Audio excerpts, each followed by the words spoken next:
Alrighty, and for workshop 22, we're going to look at the Golden Shovel poems form of poetry, which was created by Terrance Hayes. So basically, the simplest starting point of this is that you take a line from a poem that you admire or a novel or some other piece of text, and you're going to use each word from the line as an end word in your poem.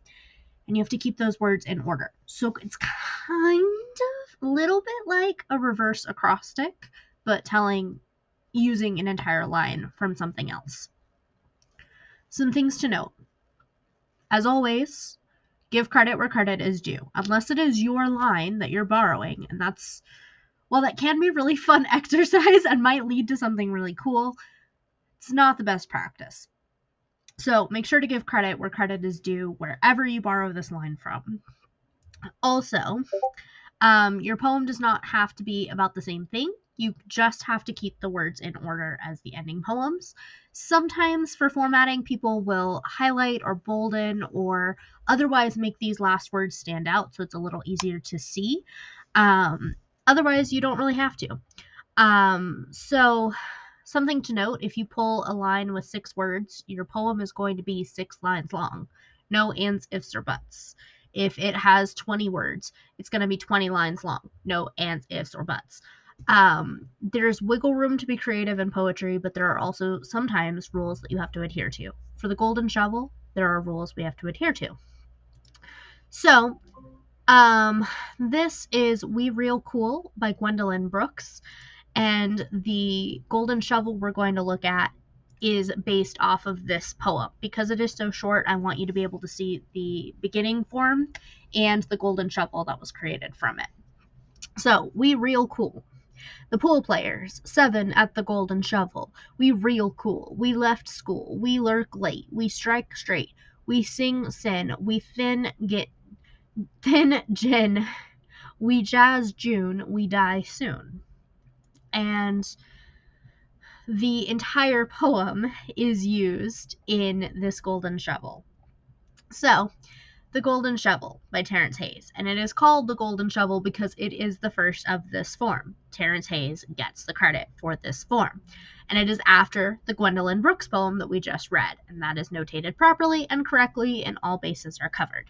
So, 1, in 1981.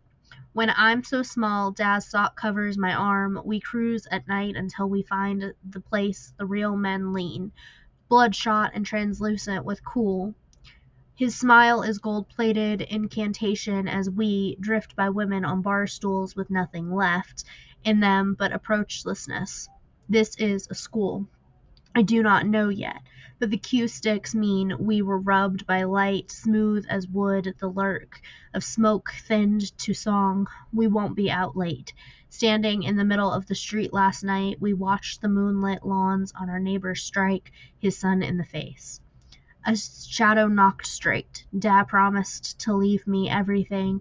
The shovel we used to bury the dog, the words we loved to sing, his rusted pistol, his squeaky Bible, his sin. The boy's sneakers were light on the road. We watched him run to us looking wounded and thin. He'd been caught lying or drinking his father's gin. He'd been defending his ma, trying to be a man.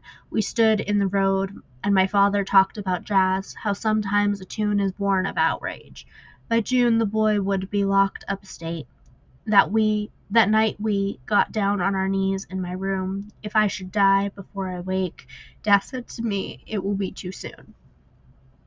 And 2, 1991. Into the tented city we go, weakened by the fire's ethereal afterglow, born lost and cooler than heartache. What we know is what we know. The left hand severed and schooled by cleverness. A plate of weekdays cooking, the hour lurking in the afterglow. A late night chant, into a city we go. Close your eyes and strike a blow. Light can be straightened by its shadow. What we break is what we hold. A singular blue note, an outcry, singed exciting to the throat. We push until we thin, thinking we won't creep back again. While God licks his kin, we sing until our blood is jazz. We swing from June to June. We sweat to keep from weeping, groomed in the diet of hunger, and we end too soon. So in the first one, the words are exactly as they are in the original poem. In the second half, he starts playing with it. So to get we, he has weekend. To get cool, he has cooler. And only the part that is in the original poem is on the first line, and then there's a dash, and the rest of the words is on the second line. So that's a really cool technique and a cool way to kind of play around with it if your words aren't working quite the way you want them to. So that is a golden shovel. That is the golden shovel of all golden shovels, and it is a great starting point. But I'm going to give you one more example to do.